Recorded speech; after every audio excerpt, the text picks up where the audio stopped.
On this episode, we wrangle, shoot, and holler, Lenny!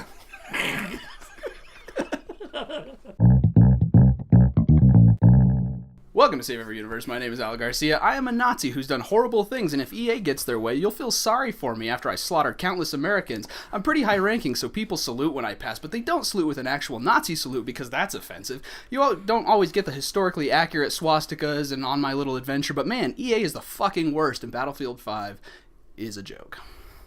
That's part of who you are? I started writing it, and I was like, I'll explain all this later. I was like, I can't fucking help it. Screw this game. The war stories made me, real. So my name is Robbie. My name's Robbie. I'm a scientist who refused to turn on my creators and instead fought for justice. And I've always dared to dream... I've always dared to see the world for how it could be. That's how I should... Isn't that who you were last week? Who were you last week? What? Who were you last week? No. Oh, okay. Last week, yeah. I was... it's the hero from Dragon Quest 9. He's a fallen angel. He's a guardian. That's not who you are this week. No. Just for I'm a scientist. Okay. Huh. That's a tricky one. Who dares to see the world for what it could be. Okay. You are the Hulk. You're Bruce Banner. Yeah. Is that right? No. Damn it. And last time I was Agent 47, specifically, before you get on me for being him before. Oh, here we go. See? You're embracing it. From Hitman 2. Yeah. And I just want to say it's a wonderful game. You shouldn't be locked out of that character. The whole experience. There's one where you dress up like a tailor and just strangle this chick with a measuring tape. And you dress up as a flamingo and you kill a guy and put him in a van and stuff. It's so awesome, dude. It's real good. Sounds like an afternoon. Yeah. Oh yeah, dude. You know how to sell it, dude. Yeah. Do you want to dress up like a flamingo? That's how I sold it to you. Do you want to strangle a chick with measuring tape? Really work some stuff out? Yeah. Yeah, okay, so we have a guest today. With us today is Dave. Dave, welcome to the show. Hi. And you've heard Dave's name at least, right? Because on our open world game episode, your wife was on it. Yeah. And she was wonderful. Yeah, she was here before I was invited. He's not bitter, Robbie. though. There's no salt. Dave, could you tell us who you are? I'm Dave. I am 5'10". I enjoy walks on the beach. No. I thought you explained to him how this works. Well, I may have promised that yeah. Okay. This isn't a dating podcast? No, Okay. That's a weird follow-up to your wife. To your wife being on here? Yeah. Sorry, Caitlin. No. My name's Dave. I am a racist, conspiracy theorist, general store owner who has a firm grasp of American history. Nice. Good. Yeah. Nice. Yeah, I think your beard is the mightiest beard. I just want to say, for our podcast listeners, for anyone it's worth going to the YouTube video just to see this beard. And as you said that, you had a very Wild West, you brought the spirit to the show, and I appreciate that. Which is appropriate, because today we're talking about Red Dead Redemption 2. That's right. What have you on the docket today, Robbie? Well, so we had to bring in a third-party consultant because Dave has some real-life cowboying experience. Mm-hmm. Some.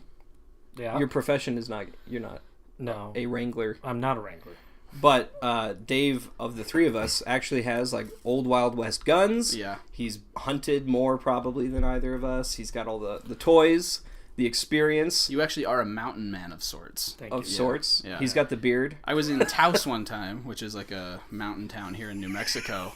And I was like, I know that guy. And you had the beard, I think, even back then. And you were all dirty, like you'd come from the mountains and you were going to work. And I was like, I know this guy for sure. And then after you left, I was like, that was Dave. And you were a mountain man. I remember that experience. I looked right into your eyes. Yeah. I was like, and I thought, that's Alec. And then I got my donuts trying and to I place left. it. Yeah. Dave is also a huge, huge Red Dead fan. Yeah.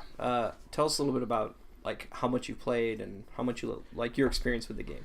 I started playing the first. This Red isn't Dead. like an AA confession thing. I'm Dave. Yeah. But you've played more than either of us have, even though we've both played the first and second one. Yeah. I think I've 100% the first one 3 times. That's insane. Yeah, and I mean all the way down to killed every animal. Done all the plans, all the missions, every single outfit, all that stuff. And the first one, I mean, or the second one, I stood in line at GameStop when it came out. You did the whole midnight release I did the whole. thing Well, they and do the- it at 9:00. Yeah, okay. Right, because it's Which is far too Here late. they do it by in- the way, far too You have late. children, yeah. You're like, good grief. But Dave I- also has a baby and is a professional. Yes, So, and a job, a job. baby and a job. yeah. But no, 9 o'clock feels real late under those Yeah. circumstances. and yeah. Thursday, 9:00 on a Thursday Yeah. What time do you normally get to work? Just side note. Don't you get in the morning, early? 5:45. Yeah. Yeah, and then I leave at 5. Yeah. So I mean, it's an all-day thing. But no, I mean, I went home and I took the next day off, and I installed that thing. And 11:00 Thursday night, I was trudging through the snow. Yeah. So, Nice. Yeah, nice. That's awesome. Yeah, but no, it's just something that I will probably end up playing this game still for the next 3-4 months, and I won't touch another game. Yeah. So maybe before we go any further, all three of us have beat it, and there may be spoilers going forward. Oh, there's gonna be big spoilers. Huge I'm gonna spoilers. pack them in. We're gonna say that, Like and there's not gonna be coal any spoilers. shoveling But Gonna be one into we're not. I don't oven. think on this episode. I know in our Spider-Man episode we did no spoilers. There may be spoilers in this one. Yeah. So Yeah, and we're a little bit late to the party, I guess, on this in terms of just talking about the game and overviewing the game. But but it took us a while to beat it. It's a big ass game and to experience. You don't play online, No. but but we had a chance to dabble with the online, explore it a little bit before we bring our opinions to the table. What do you guys take me for? A common plebe? no, I don't think that beard would allow you to even get on the internet. No, it won't. Every time I go to your house, no signal. It's absorbed by your beard. It's just a dead zone. The Wi-Fi signal burns up in his pellet burning. Yeah. His It burning does. stove, and Pellet burning stuff. it's Yeah. absorbed in the whiskey fumes, and Yeah. All right. I was told, I want to start. there was whiskey. Oh yeah, No? this Oh, is yeah. we're recording in the morning. You got to come for the night show. Well, since we've been doing the YouTube channel, we're in a different spot, which is an actual school. Yeah, So we don't tend to make This drinks is a real here. school. This is an actual school. it's not a dry campus though. I think it's probably against policy. That's a good idea. Yeah. Well, let me tell you, this was If you would have brought a flask though, I would have. this is probably one of the first places I've been to in the last 3 years where I physically had to check and make sure I did not have any weapons on me. Just so you guys know. Yeah, fair enough. All right, Why would you like to start, sir? where should we start? Why don't we start with? Let's start with the story. Actually, What- let's start with. Were you even? How excited were you for this game? Because I don't think all of us are the same on this. Okay. Can I start with something really quick? Yeah, go. Why don't you start with whatever you want? I heard that this is the place to come to if you need some venom sucked out. No, but I do want to tell you guys, I had the same guy come up to me again, like Alec, Yeah. Uh-huh. but he did not have a buddy, and he did not hang out in the bushes and say, "Here he comes again." He came out, and Yeah. he was like, "I can't believe this, but I got bit again." And That's him. Maybe that's him. Yeah. Yeah. I saved him. Yeah. Okay. You sucked the venom out? Yeah. Yeah. It's all about the sucking. How did he get bit twice? Right. I saw a guy who got bit. Exactly. No, How I had did two he get different bit people. twice? That story got told on the episode with our open world episode with Caitlin Yeah. Perry, our hit your Yeah. wife, and so if you missed that, go back and check that episode out. It was a whole thing. No, so- I had a very different experience with the venom sucking guy than these guys. Yeah. And All that, right, that I just will shows say, you what this game I had is. multiple It's just run-ins full. with people who have been bit by poisonous things. I don't think it was the same guy. Yeah. I never once sucked anybody. How does he come out and say, "You won't believe this? I got bit again. I need you to suck You me should off"? just shot twice." him. Why would you even I did consider? shoot him the second time. I don't think he says "suck me off." Okay, just saying. I remember Spoilers. being Spoilers. Anyway, All right, that's all I had. I had to get that out. how first. excited were you for this game? Me? Yeah. Uh, So I- you already answered it a little bit, I guess, right? A With little you bit, were like but the stand in the line guy. I and the- pre-ordered the game yeah. 3 years ago. Yeah. When the first time I heard it was coming out, I went to GameStop and I was like, "Are you guys pre-ordering for this yet?" You know, and a couple of times going, "No," and then all of a sudden, "Yeah, we are." Like And as I soon as they would take your money, you Yep, were like, as- "Here you go." Yeah. shut up and take my money. Yeah. Yeah. What about So- you? So they came out with just the, like, they're on the ridge, and there's like 8 of them. Yeah. And that's it. And people were losing their fucking minds. And I was like, I could give a shit. And it's Yeah. not because I loved Red Dead 1, but I was all, what the fuck is this? And they're Yeah. like, oh my god, it's happening. I'm like, well, we knew it was going to happen eventually. Yeah. And this tells me nothing. Yeah. Nothing. Yeah. And so I'm not like Team Rockstar, or, I mean, I played a lot You of their played games. 5 online quite a bit. And, Yeah. Yeah. Yeah, because I'm a rapscallion. But I don't know. Honestly, I only played it because we like shared the pre-order. I probably wouldn't have even bought it at release. I know. I really didn't get hyped until like the week before it came out. I was like, this actually seems cool. I was like excited in a general way because I played 1 quite a bit as well, but when they released like the full reveal story trailer, I was like, holy shit, this looks amazing. And I started listening to interviews on like IGN where people went and played it early, and they're like, it's crazy how diverse the world is, like you were talking about with the the venom sucking, right? Like how you can have these different experiences and everyone kind of has a little bit different experience some way or another, and I got like fucking hyped, and I was like, but dude, it was Gamepocalypse. Like Spider-Man was out, God of War I was still playing through, like, dude, there's always room for one more good game. But then again, I fired it up, and holy shit, like from the get-go, I was like, oh my god, like trudging through the snow, what was the story? I was drawn in pretty quickly. I probably didn't get like truly hooked until chapter 4. Yeah. But I was drawn in and wanted to continue playing. Yeah. Right off the bat. I was blown away by the snow, like watching the effects of the snow weather. And how it... Yeah. So the environment. I was drawn in pretty quickly. Yeah. And I like wasn't even going to beat it as early as I did. I was going to wait until like March, maybe the summer. I think you even said, you were like, you're not going to beat this before the summer. I would, yeah. Because I never do, but... I couldn't put it down after. Yeah, I think I'm surprised you beat it actually as quick as you did. I had the opposite experience. Like I was really hyped, and then I started playing it, and the story started more slowly, I think, than I expected. And there was a lot of like writing side by side and just talking, and I was like, all right. I kind of had to power through that first section of the game before I was really on board. When you come down out of the snow and like you actually get to the first town and all that stuff, that's when I was like, okay, this game's really good. Once you got a little freedom, I kind of had to power through that initial, like it didn't hook me immediately. And I've heard a couple people say that as well. Like your brother said the same thing. He's like, he still hasn't. I got to like through chapter 1 and it didn't hook me. I'm like, dude, you have to get to like at least like the middle of chapter 2 before it really like takes off. Don't you think? Yeah. What about you? Were you in it from the get-go? At first, I remember sitting there and telling Caitlin, my wife, just like, oh, this sucks. It's so slow. God. Yeah. You know, just getting so mad. But then I think when you go down and the first time you come out of the snow for the train, you know. That's right. Yeah. I was. The train job was hooked. The train job was good. Yeah, and all that. All the banter between the two, where they're like giving each other shit about placing the dynamite right and all. Like the dialogue was so good. It's good. That's one thing. So much dialogue in this game. Yeah, it is amazing. But really well done dialogue. I didn't really, except for freaking Dutch being like, I have a plan. Like by the middle of the game, I was like, shut the fuck up. Like I got so annoyed. But other than that, you never really got tired of listening to them talk. No. Like once you get into it, because it's so rich and diverse. Yeah.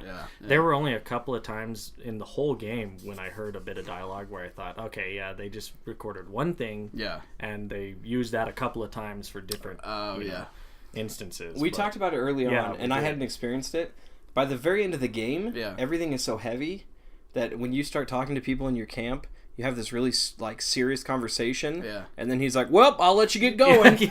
Well, like, see you later. And you're like, "Everyone's gonna die, and everything is imminent, and everything is horrible." Yeah, well, have a good one. Have a good one. Yeah, and I was like, "What?" Like, there was some disjointed moments. That's what I'm talking about. But I didn't really experience that until later the end, in the game, like the last chapter. Yeah. When I got there, I guess I didn't notice it just because like I was like, everyone shut the fuck up. Like I'm doing the story, I'm doing the main. I didn't let anyone in camp talk to me. Dude, you beelined though. Yeah, I still did. I didn't do any of the side stuff missions. once I got like into the thick of it. I did too. I'm at like 98% in the game right now. Yeah. So. I got most of it. That's crazy. I didn't go out of my way. So I guess we can talk about how we played the game. Were you were a good guy? Yeah, I played mostly good. I shot the suck me guy in the face. I shot him in the face. Hey, let's back up real quick. Actually, I want to ask you. So you were such a big fan of. I guess I was a little bit concerned going to like not playing John Marston because I loved Marston so much in the first one. What did you think of Arthur Morgan initially versus like how he grows on you over the course of the thing? How was it going from 1 to 2? Initially, it was pretty good for me because I recently just played the first one again when they came out with the Xbox One release for it. Oh yeah, the update. And so I replayed it, and I liked John in the first one, but Arthur. I wasn't even out of the snow, and already to me personally, Arthur's better than John. Yeah, I would agree with that. I miss Arthur now. Yeah. I felt the same way. Yeah. I miss him. But no, I really enjoyed Arthur. Yeah. I liked his voice. He's got a little more humor than John does, you know, and it's just the way he says things, and Oh, Yeah, yeah, good. yeah, and the complexity of like the relationship with. I think that's one of the things I was surprised with. I expected something a little bit more straightforward. Right. I was like, oh, now we're bandits, and now like the story will pick up later. But right out the gate with between Dutch and Arthur, you get like this complexity of like this kind of father-son thing, but it's Yeah. like a little bit off. And Yeah. they did such a good job with the setup. I think Yeah. right out of the gate, Big time. Yeah. Well, because Arthur was the first one. Yeah. That they picked up. So Yeah, him and then him and John, and Yeah. and then the relationship between those two was great too. Like this kind of It this was awkward hilarious. brother, big brother, little brother thing. Yeah, because you go rescue John like really early. on. Yeah. Yeah. And I loved that they hated each other, and it made me uncomfortable because I like John, right? Yeah, right. Yeah, And yeah. then Arthur's like, "This son of a bitch, I hate him," and you're like, Well, "Don't say that. and I you don't even- feel that way." Yeah. And you even hear Abigail being like, "My deadbeat husband," like Yeah. kind of stuff, and you're like, "Whoa, like what the hell is happening?" Uh-huh. Well, you here? think about it, even Yeah. in the first one, Abigail was always giving him crap. Yeah. Yeah. Kind of mean to him. Yeah, You know? yeah. But then, like, it makes it all that much more satisfying by the time you finish the game and you get the Yeah. epilogue and all that stuff. You're like, wow, like Yep. you get to see John came a long way. Yes, before he you did. see who he is in the first Red Dead Redemption. Yeah. yeah. So, Definitely. sorry, I just wanted to get that one. No, out there real actually, quick. I had a very similar experience too, and I was like in love with Arthur Yeah. almost immediately. The way Yeah. he insulted people, Yeah. Yeah. even just the way you're just riding, he's like, "Get the hell out of the way!" next to, and I was like, God, this guy feels Mm-hmm. like a badass gunslinger. Like you don't want to fuck with him, like right off, but Yeah. like. So I will say when we did the video game award show episode, Mm-hmm. and the voice actor who did Arthur won, and at the time where I was at in Red Dead, Yeah. I was still in the early stages, and I was like, okay, I like him a lot, but he's just mean. Yeah. But now I see why he won. Because Yeah. really, once you play all the side stuff and Yeah. you see the depth of his character, Oh, yeah. he does a phenomenal job of, Right. of depth. His fun, like when he's funny, when he's mean, when Yeah. he's sad, when he's like Drunk. drunk. Yeah, when he's He's drunk. drunk. Yeah. The He's Lenny really good. mission in the first chapter. Yeah. Hey, Lenny! Not just Like, where he's screaming Lenny, but when they're like they're already drunk and they're like leaning over the balcony railing, And he's thing. like, "Why you asked the him thing about is, love?" Lenny. It's like he looks over, it's like not Lenny. It's like it was so freaking like everything.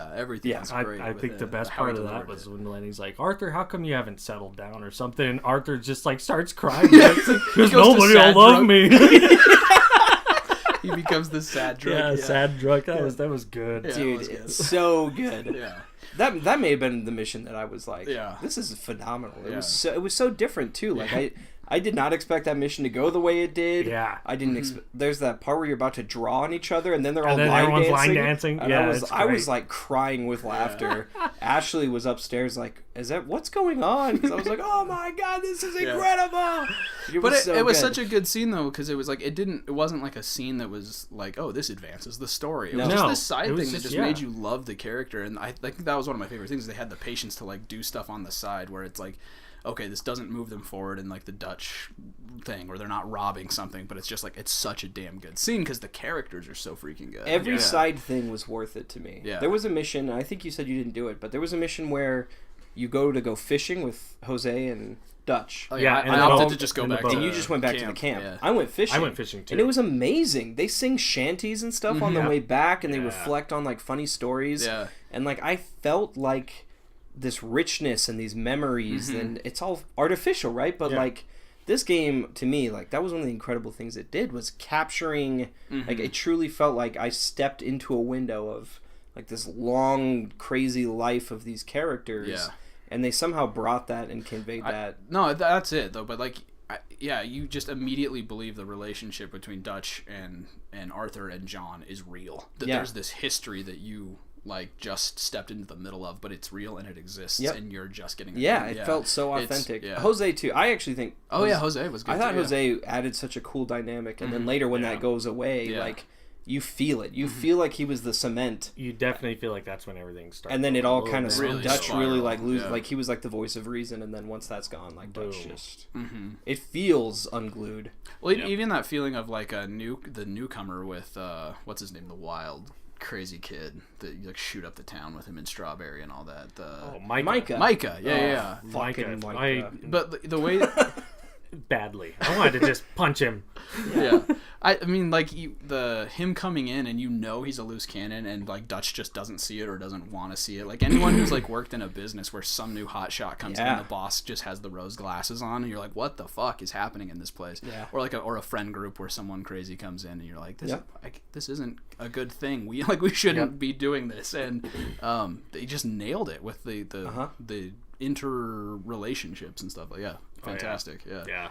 So I want to say one of the things that drew me in with this, and you and I have talked about this offline, but I'll bring it up again.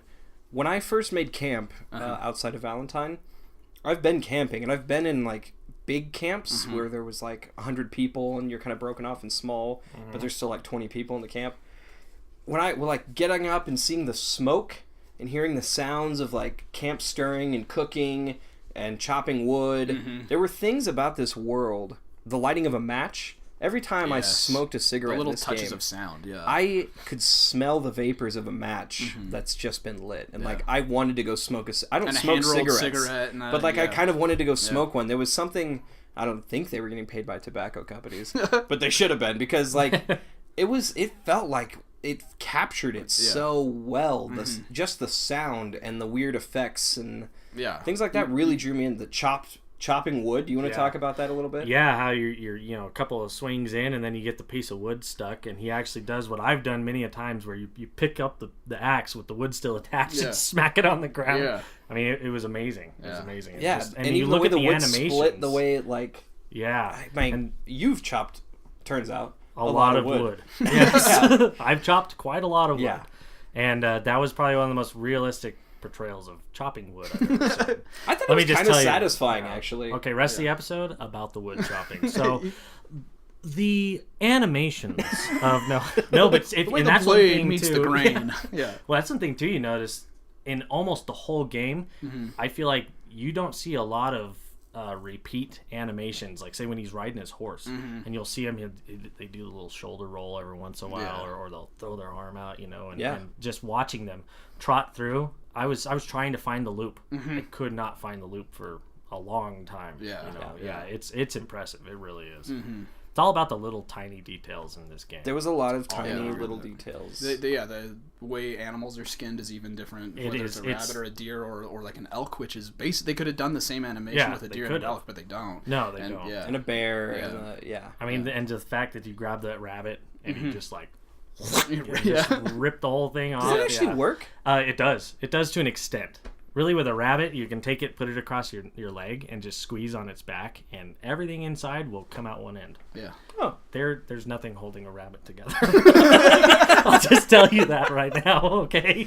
I will say, because I am not a hunter. I mean, I shoot guns for like marksmanship for fun, but I've never been hunting. And then when he started skinning the animal, I was like, oh god, like I'm expecting a cut away, kind of like they did in the first one, where you just see John. It was like a POV looking up, right? and then you saw some blood splatter, and that was it. But no, they're like you're seeing.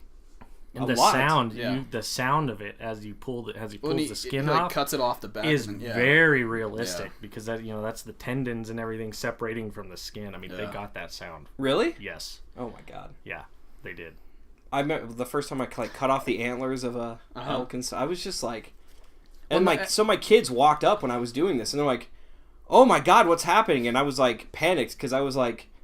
They're kids. This is violent. And I was like, but this is hunting, right? Yeah. And I was like, and I'm not the type of parent that's like going to lie to them about where meat comes from. Well, there's a big difference between like the blood of like Arthur Morgan skinning an animal and then like Battlefield 1 where you're like they already saw me do on that. The battlefield or I've already had to in the explain that one on accident. Those are different. They came up when I was impaling a guy with a bayonet. And Daddy's winning the war. Yeah. I was like, don't tell your mother. So, I mean, it was weird. It became weirdly educational in that moment where I'm like, well, if you hunt an animal, you got to preserve this part and it'll spoil and you got to take care of this. And like I was trying to explain it to them, a non-hunter, trying to explain it to them because I at least understand. But it was kind of cool. Yeah. And I always felt like I wasted something if I couldn't take the carcass. Yeah, you feel kind of bad when it's like your inventory is full and you can't collect all the I was like, I need to go back to town so I can harvest this correctly or whatever. Right, exactly. Yeah. What did you think of the guns? The guns were phenomenal. Every gun has a different sound. You can tell the calibers of the guns by the the sharpness of the sound, whether it's deep or sharp. And one thing I really liked was with the single action revolvers and the lever action guns, you had to pull the trigger twice. Yeah. You couldn't. You didn't just pull the trigger and you automatically reloaded. You pulled the trigger to to cock that lever. Yeah. Yeah. And then even when you go to the double action revolvers and stuff, it's just as fast as you can pull the trigger. And But they were thrashier. They weren't as accurate as yeah, they're cocking pretty it. thrashy. Yeah, I mean, I liked how they did the guns. Tell the thing though, because you were talking about firing a gun or indoors firing versus a gun and all that. indoors versus outdoors, and then even the other day I was kind of messing around with it, getting ready for you guys, and Shooting the guns in the house. when you're out on the real life. Plug your ears, Caitlin. Blah blah blah. Where's Come the here, baby? come here, Scout. All right, go get it and take. Shooting a gun on the plains compared to shooting a gun in a forest, compared to shooting a gun on a mountaintop.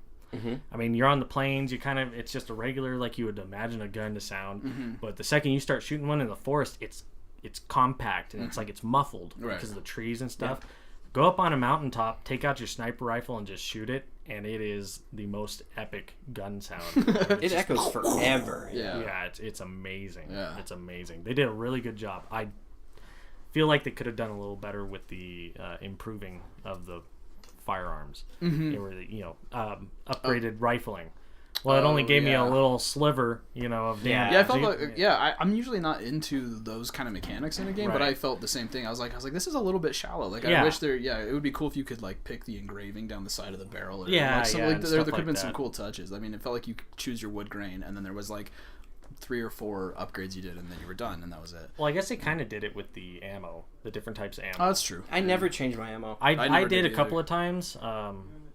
I actually found out go to the split point ammo. Yeah, you use less Deadeye and you're more accurate. So let's talk about that real quick, because like it's such a phenomenal game in like so many different ways. Like the sound, the characters, the dialogue, the little details, the animations. It's such a beautiful, near perfect game. I do agree though with some of the complaints that like the gun systems, like the aiming, or like you'll get on your horse in this epic moment. You're like, yeah, let's ride, and you like go straight into a tree and go flying off a cliff. There was like some. It wasn't buggy. It was just like the systems underneath weren't as advanced as everything else in the game. How much did that interrupt the experience for you? Let me tell you. The first time that cinematic mode betrays you, both my wife and I mean, whoa, what was that? And then from then on, I never trusted the game. Yeah, period. I never trusted it. I would put it in all, cinematic dude, mode, and I would take the controller with me. Yeah. I'd be in there like mixing a drink or making some food, and you'd hear somebody, light the fires, he's coming, and I immediately was like, oh Running no, back. like vaulting over the couch, trying to. I mean, it was just oh man, but honestly. Horses don't do that. A horse is not going to just run headfirst into a train or I mean, honestly, that's one thing Caitlin was saying. She's had a lot of experience with horses. So have I. A horse is not going to run into another horse. I don't care how well trained of a horse you have. It's not going to do it. It's not going to run off a cliff. And first off, if you run into a tree, you're not going to crash like that. Right. You're just not. I mean, it was more like being on a motorcycle. Yeah. That's how I felt. But because you went ass over teacups like every time. And I can tell you right now, the more I think about it, every time I put it into cinematic mode, something like that happened. I never once had like a nice short, maybe on the shorter rides, but on a long ride, I always had something happen. Yeah. Dude, I had one where the horse didn't stop. Like, I guess I put my marker in the stable that I was trying to get to, and he tried to go through the wall and killed himself. The horse died. It's the only time my horse died in the whole game. Yeah. He was in cinematic mode, and I was like coming back to I was again getting a drink or something. I come back and I watched him just try and go through the wall, hit the vendor. I almost died. It's all your horses died. It was a stolen horse that I was trying to sell. Right. And I was like, my God! Like, he just tried to... Oh, my God. I was like, what? A horse is not going to try and go through a building. No, it's not. It's not. I mean, and horses kind of listen to you, They do. They listen to you. I felt like my horse did not. My first horse, I hated my first horse. Yeah. I could not... I couldn't figure out why my horse was not doing what I wanted it to do, you know. And that was before I found out that you got to be level 4, you know, with the horse. Right. But Yeah. oh man, I mean the horses.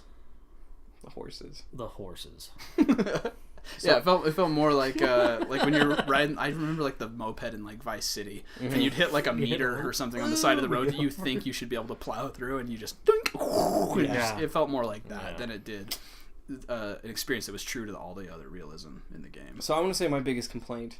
There was the physics complaint, and then there was the honor system complaint. Mm-hmm. Oh yeah. It was so quick to give you negative honor. I one time had, like, I would countless times like go to save somebody because I had my gun out. I wouldn't even point it at him. Yeah. Yeah. I would like shoot the guy killing them. Yeah. And they would freak out and run away. Yeah, and then it was all dishonor. I'm like, dishonor for what? Or I had a time where these guys attacked me. I shot back and killed them, and I was dishonored. And I was like, I just defended myself. Yeah. Or you come up on a camp and another thief faction had killed everyone, and so you kill the thieves, and you go to loot the thieves, and you're fine. And you accidentally looted one of the civilians that died. Yeah. Dishonor. And I'm like, I didn't kill these people. Yeah. I didn't even mean to loot this person. Like, it was sketchy. Like, you could be dishonored so easily over doing really normal things. Right. I had a phrase while I was playing this game after the Game Awards. When something shitty like that, either the horse or the honor system, I would quietly shake my head, because Ashley liked watching me play, and I'd be like, that's Game of the Year, Ashley. That's why they didn't get Game of the Year. Guess how many times in God of War I accidentally killed Atreus? 0. I never killed him on accident. Yeah. Guess how many times I accidentally fell off a fucking cliff? Never. Ever, ever, ever. Guess how many times my axe accidentally swung back and Kratos didn't catch it and it caught me in the face? Never. Like, I always felt like a badass. After my rant the first time, I would just be like, that's Game of the Year. That cost you Game of the Year. No, it is true. It wasn't as like it was. It's almost a lopsided experience. I mean, the good far outweighs the bad in my opinion. Does. But it is like sort of this like, how did they get away with like having this broken shit in this otherwise near perfect beautiful experience? I'll tell you what though, some of those glitches are hilarious. They're hilarious, and maybe that's just like that's kind of how Rockstar is. Maybe, yeah. I mean, a buddy of mine. Bethesda got away with it for a long time. Yeah, a long time. But... See, but I have a feeling though, if whatever Rockstar's next title is, it's like the bar. I don't think they can get away with it again. You know what I mean? No, they get mocked. Yeah. But no, I had a friend of mine, even in the cutscenes. He had a cutscene where Arthur sees his girlfriend off on the train. Oh yeah. Right, and he's standing there. It's a somber moment, and my friend sent me this clip that he had happen to him. All of a sudden, the train's going by, and there's one of the horses connected to a carriage is like falling off the side of the train right in front of him, and you just hear it neighing, and it falls off the train platform during the middle of the tender emotional moment. You know? Dude, my horse wandered into almost every one of my cutscenes. Yeah. I'd be having these moments, and he'd be all, well, I think, and the horse would walk right in front of him, and I was like, it's like one step away from Far Cry 5 when I'm like, as the spaceman, I'm like walking in front of your screen. Yeah, dude, like I think my horse was always trolling. Yeah. I would even have another horse, and it was like supposed to be following me, and somehow he'd come all the way up the hill into the cutscene. She'd be like, "Oh, I just thank you so much for your help," and then the horse is like, "Me? You thank me for help? God damn it, horse, get out of the shot!" Yeah. Well, that's about our time, gentlemen. Do you have any closing thoughts for us, sir? I'll stay. Okay. We'll have you back every week. Oh, I thought you meant here permanently. No. A permanent fixture of the show? This is Tony's office. I don't think he's going to be thrilled. Well, It's fine. he's about to have somebody. There's a guitar there. You can entertain yourself. I think there's a blanket somewhere. Yeah. We'll get you some food. Thank you. We know you can skin animals in real life. I can. I don't think there's a lot of animals around here. I bet They don't come down here much. I don't want to sully the soil. Both. The good name of UNM, but I bet you could find a rat or two in the vents. Moving on. You got any closing thoughts for us, Robbie? I loved this game. I think the good far outweighed the bad. I can see maybe a couple places why I didn't get Game of the Year, especially compared to like God of War. 'Cause actually, I don't think I experienced a single glitch in God of War personally, and I 100%ed it. I did everything. Well, but or even like Spider-Man, like how fluid the controls. I had a couple glitches in Spider-Man, but not as much as I did in Red Dead. Yeah. But like I've never really played a game where that I experienced like this. The amount of richness and dialogue over so many different characters and the amount of like how I really felt like I was part of Arthur Morgan's story. Right. It was profound. Yeah. Like I've never experienced. That's a good word for it. I've never experienced something like this with that many threads. Yeah. I mean, the closest I can think of is like maybe like a Dragon Age game or a Mass Effect game where there's just so many things happening and you feel like you're part of it. Even just small moments, like when you go, what's the name of the city, the big Saint Denis? Like the first time you see it, and they're talking about how civilization is encroaching on their freedom of the Wild West. Like that, like teared me up a little bit. Yeah. So profound. I guess Mass Effect 3 is the closest, or Mass Effect 2 and 3 are the closest. Yeah. Maybe Dragon Age Inquisition. Like a feeling like you're part of the story, but this is still different. Like it was, because this feels like an American era. There was like a weird ownership of that where I felt like I was seeing a glimpse into the Wild West. Some of it. I don't think there was this much murder and this much craziness and all that, but it's still there was some. I don't know if it was, dude, some of this stuff. Well, and because of the way this story, the way that this is told is it's compacting a lot of the West, like having a swamp and a big city and Mexico and all of those things also in close. Proximity, It is kind of like an amalgam of what the Wild West would be, but no one person probably experienced all those microcosm. things. Sure. But that being said, it's a really cool experience, and this game very emotional. It is very emotional. There were a couple of times where I just had to like walk away for a while. Yeah. Caitlin's like, "What are you doing?" I'm like, just having a moment. "Don't talk to me." I definitely, dude. The final scene with your horse. Yeah. Oh, I know. I wept. Yeah. Like I was like, and I had what finished you it mean. long before you guys, and you were like talking about, I got the perfect horse. I'm like, you're gonna have to kill it. You're gonna have to. I kill know, it. Like, I was I like know. trying not to say it. I know. Don't get too attached. oh, Yeah. dude, that moment, like that was probably the was- saddest. I mean, there were some really sad moments. I probably got the most emotional over the horse I moment. think for me, it was the very last moment with Arthur. You know. Yeah. And I got the good. I got the good And ending, it was yeah. just like after that, I just stopped the game for the night. Yeah. Caitlin's like, "It's 8:30. Yeah. I'm done." No, I had to take a little break too before I know? started all the epilogue stuff and all that. Yeah. Yeah. I powered through, but like over the next couple of days, I Yeah. continued playing it. But it was super jarring to go to the epilogue Yeah. first. Yeah. because you have like the way the events unfold of the last chapter. And then the epilogue is, you're like, you don't even have a fucking What? gun on your Yeah. hip. Yeah, Like, at right, first, so I I was know. like, what is happening? Yeah. I'll tell you But- after playing this game now, I do not like Marston. You don't like Marston? No, not anymore. I feel like Really? I feel like they didn't give him any meat in this one. You know, Really, He by the just end of the kinda- epilogue, I was like, I missed Marston. Like, I like came back to him. It was like I felt that way at first, right? but by the end of the epilogue, found myself wanting to play Red Dead 1 again. Yeah. You know, I think would be a good DLC.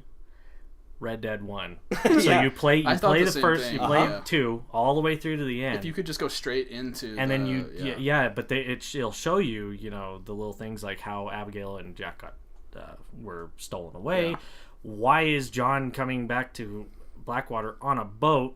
You know, like Yeah, okay, so yeah. where was he? I think that'd be a good thing. Yeah. Yeah, that'd be a really good thing for them to do. Yeah, that's a good call. Yeah, I think so too. Yep. I would definitely pay a good chunk of money. I I'd would. probably pay like $30 or $40 to just go right into Red Dead 1. Yep. That'd be with the same game dynamics, you know, with the whole system they have for Red Dead 2. It'd be perfect. Thank you for listening to Save Every Universe. If you enjoyed this episode, please share us with a friend. If you'd like to support us financially, you can do so at patreon.com/Save Every Universe. That's right. You'll get an invite to our Champions of the Universe channel on Discord, where we can talk to you and you can see some upcoming glimpses and ideas and see how the sausage is made. That's tempting, right? Mouth watering.